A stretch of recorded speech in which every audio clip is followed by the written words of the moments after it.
MTS ఉపాధ్యాయుల సమస్యల పరిష్కారానికి తన వంతు కృషి చేస్తానని ఎమ్మెల్సీ పేరాబత్తుల రాజశేఖరం తెలిపారు. ఈ సందర్భంగా ఎమ్మెల్సీ రాజశేఖరం మాట్లాడుతూ 1998 ఎంటీఎస్ ఉపాధ్యాయుల ప్రధాన సమస్యలు అయిన సర్వీస్ రెగ్యులర్ చేయడం, 12 నెలల జీతం ఇవ్వడం, రిటైర్మెంట్ వయస్సును 62 ఏళ్లకు పెంచడం, హెల్త్ కార్డులు, కనీస పెన్షన్ మంజూరు చేయడం వంటి సమస్యలను కూటమి ప్రభుత్వం దృష్టికి తీసుకుని వెళ్లి పరిష్కరించేందుకు కృషి చేస్తామని అన్నారు. ఈ సమావేశంలో facto chairman Sai Ramakrishna, secretary Rajagopal Naidu, Penke Satyanarayana, Rajalingam, జిల్లాల అనుమల నుండి తరలివచ్చిన ఉపాధ్యాయులు పాల్గొన్నారు. మన మిత్రులతో కూర్చుని పూర్తి అవగాహనతో నాకు తెలిసిన సెకండ్ వీక్లో ఎప్పుడో సెషన్స్ ఉంటాయి. మళ్ళీ ఈ లోపే నేను మన కేశవ్ కుమార్ అయితే నాకు రెగ్యులర్ టచ్లో ఉంటాడు. పాపం ఆయన ఎప్పుడు ప్రతి ఎన్నిసార్లు చేసినా నేను ఫోన్ ఎత్తుతాను. కలవాలంటాడు కానీ విషయం చెప్పలేడు పాపం. ఆయన కలవాలంటారు ఎందుకంటే ఆయనకి ఏదో మీకు ఒక ఆన్సర్ ఇవ్వాలి కాబట్టి ఇక్కడ ఏదో సమావేశం, ఆత్మీయ సమావేశం మీరు పెట్టుకున్నారు, మంచిది.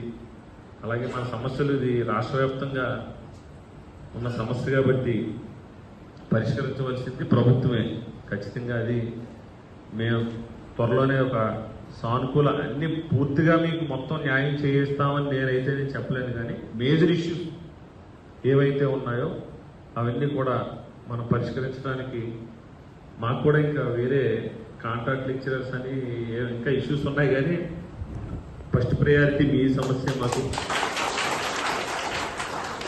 అది మీరు ఫోన్ చేసినప్పుడల్లా కూడా నాకు మీరు కనిపించినప్పుడు కానీ మన కేశవ్ కానీ మాట్లాడినప్పుడు చాలా గిట్టి ఫీల్ అవుతున్నాం. మేము ఏ సమాధానం చెప్పాలి, ఎట్లా కానీ ఎన్నిసార్లు తప్పించుకుని తిరుగుతాం.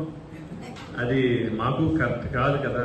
ఏదో సొల్యూషన్ ఇవ్వాల్సిన బాధ్యత ప్రభుత్వంలో ఉన్నాం కాబట్టి, ఈ ప్రభుత్వం వల్లే మీరు నష్టపోయారు కాబట్టి, నష్టం జరిగింది కాబట్టి ఖచ్చితంగా అది ఒప్పి తీరాలి. మేము కొంచెం మాకు ఇబ్బంది అయినా సరే ప్రభుత్వం మన లోకేష్ గారి దృష్టిలో అది కొంచెం అధికారుల దృష్టిలోని లోకేష్ గారిని కూడా మీ యొక్క ఇబ్బందిని, మీ ద్వారా మేము పడుతున్న ఇబ్బందిని ఆయనకి చెప్పి ఖచ్చితంగా ఒక శాశ్వత పరిష్కారానికి మేమైతే ఎప్పుడు కూడా మీలో ఒకటిగానే ఆ రోజు చెప్తున్నాను, ఈరోజు చెప్పాం, ఎప్పుడు మేము పరిష్కరించడానికి కృషి చేస్తాం. పరిష్కారం అవుతుందని కూడా నేను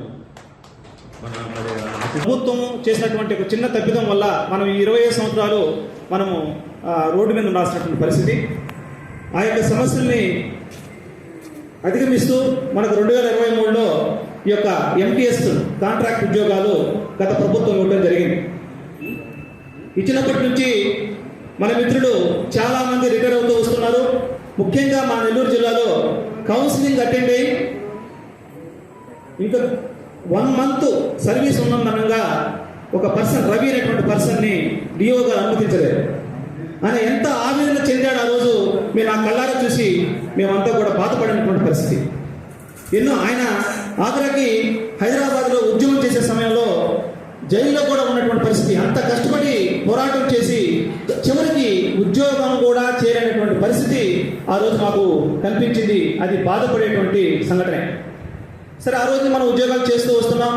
మనకు ప్రభుత్వం మారింది. మనకు ఒక యంగ్స్టర్ డైనమిక్ లీడర్, ఈరోజు విజన్ ఉన్నటువంటి నాయకులు చంద్రబాబు నాయుడు గారు కానివ్వండి, వారి పుత్రుడు లోకేష్ గారు మనకు విద్యాశాఖ మంత్రిగా రావటం మనకు చాలా గర్వంగా మనం ఫీల్ అవ్వాలి.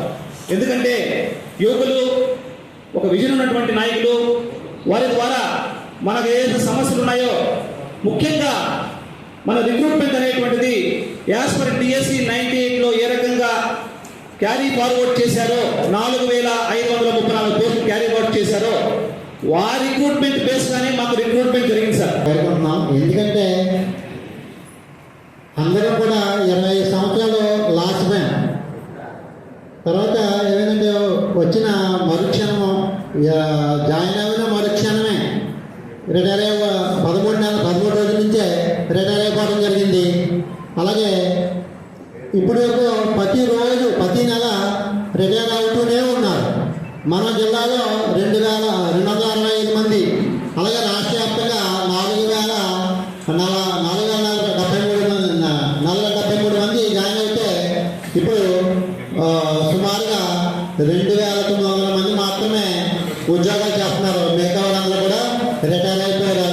అలాగే మన చాలామంది మిత్రులు, రాష్ట్రంలో చాలామంది మిత్రులు 55 సంవత్సరాలు పైబడిన మిత్రులు అందరూ కూడా చాలామంది అనారోగ్య కారణాలతోటి హార్ట్ అటాక్లతోటి చనిపోవడం జరిగింది. అలాగే మన జిల్లాలో సుమారు 4 హార్ట్ అటాక్లతో